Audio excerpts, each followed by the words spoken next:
Today is June 30th, 2021. This is Adventures in Stupidity by an Engineer. I have no use for a router. I just make some toys for my kid once in a while, and maybe some small DIY projects, but it was my birthday today, so 2 weeks before that, because I accomplished some minor thing, I decided to reward myself with a router. This is the Makita 3700B laminate router, and it's 500 watts, dirt cheap, 4,600 or 4,460, I'm sorry, 4,460 by Cloudtail on Amazon India. I had a 750 rupees Amazon gift card or something, so came out to around 3,700,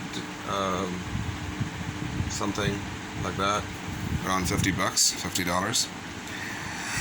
So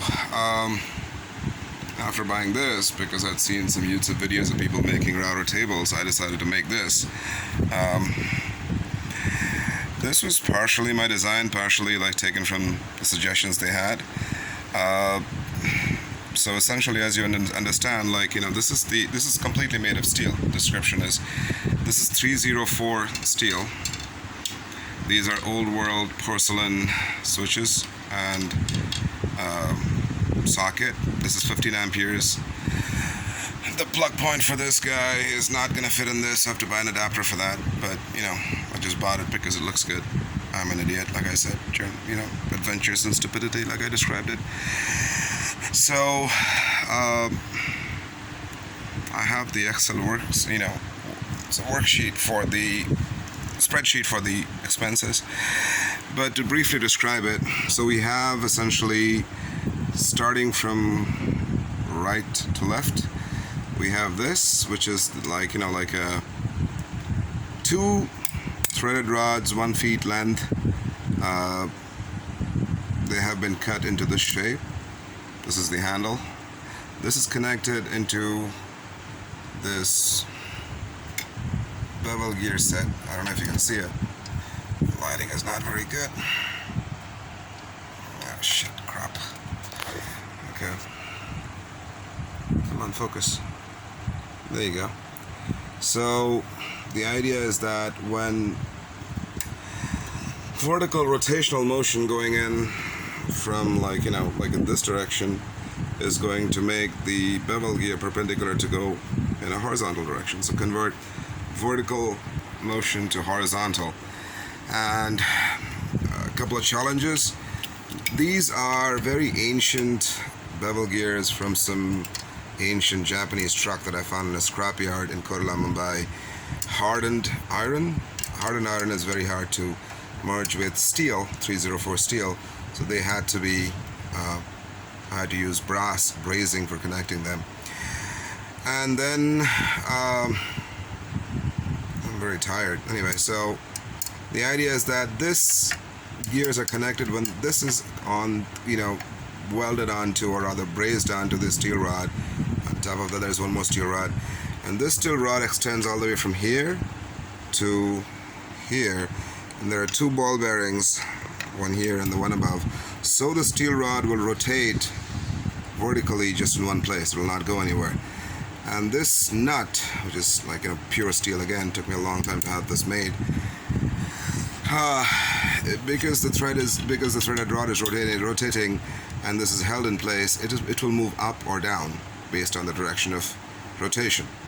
So this is connected by means of this heavy steel rod. This is not a pipe, it's a stiff, thick rod to this clamp on which the router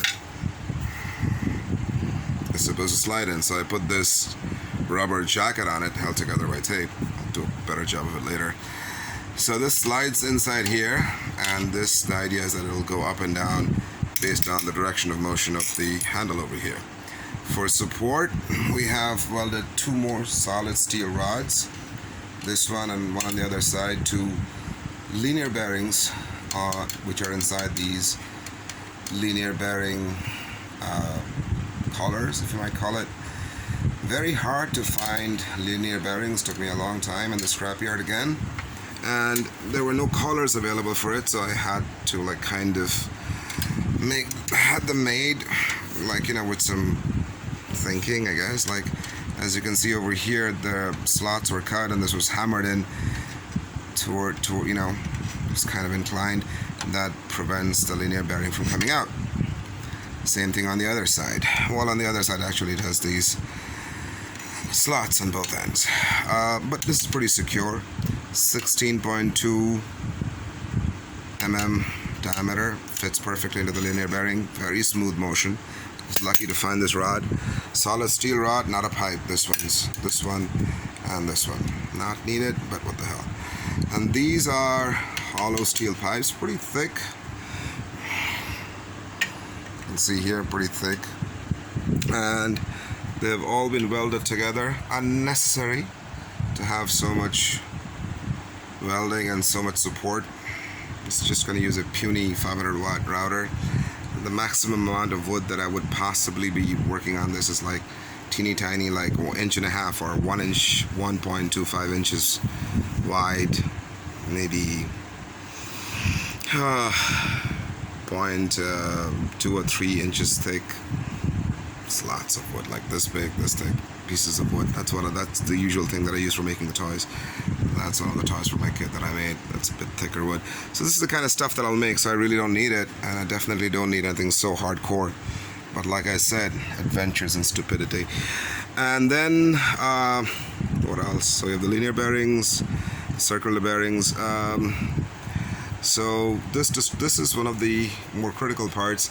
So this steel rod goes inside. There's a linear bearing. There's a circular bearing here. Ball bearings here. And I had them inserted, and they're threaded, so they were hammered in, and kind of like they were hammered inside the inner hole of the ball bearing, the outer hole of the ball bearing.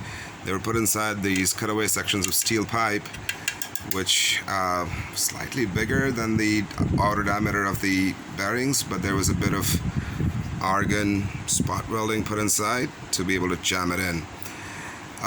Works pretty good, actually, pretty stable. What else?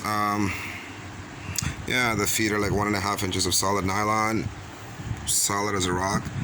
The motion is pretty smooth. I can try and show it to you. Of course,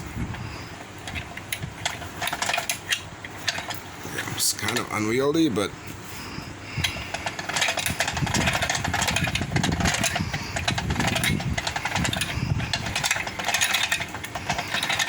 it's coming down now.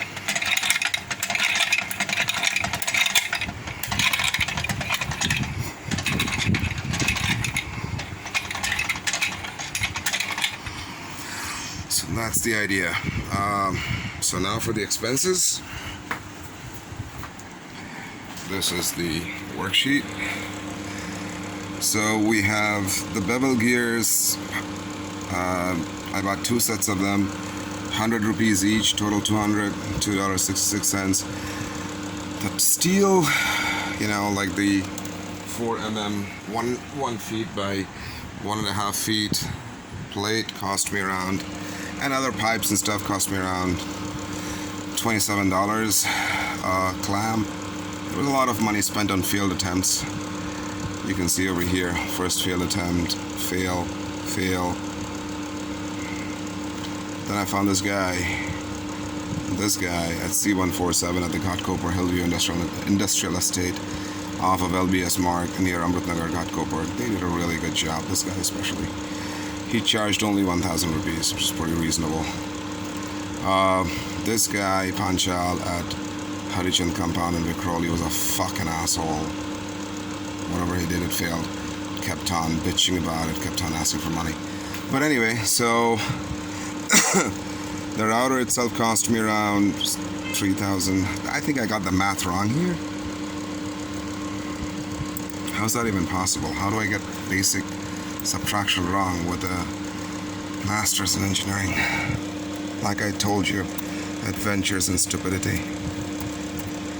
Looking tired. Yeah, it's supposed to be 3710. I wrote 3700. Fuck me. Okay, anyway. So I gotta correct like that. So anyway, so the router itself cost me around 3,700 or 3,450 bucks, and for the table, 7,440 or 100 bucks. Gas mileage, food, miscellaneous parts like the outer nut bolt, which I didn't use, around 860. I rounded it out so that I could make it an even 12,000. Roughly around $160, give or take, with the router. So yeah, that's what it cost me. Made of pure steel and really heavy. So I would imagine making this in the United States would cost way more. Steel cost me rupees 170 per kilo, which is around 170 by 75, so around $2 and change for 1 kilo or 2 pounds or something, 2.2 pounds in the scrapyard. So that was pretty cheap as well.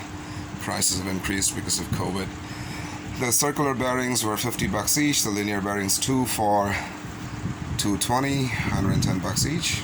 I mean, not bucks, dollars, rupees. Not $110 each, 110 rupees each. So yeah, so this is, I've had this made. I need to make some minor corrections with this plate. But yeah, I mean, and I gotta polish this thing out. I have some buffing compound and stuff, and my trusty DeWalt angle grinder. So yep, that's my, this is Kaushik Loth, June 30th, 2021, spending around $160 on shit I don't need. But hey, it was fun to make. It took me a couple of weeks. I was animated and happy while making it, so I guess that must count for something, right? Cheerio, adios.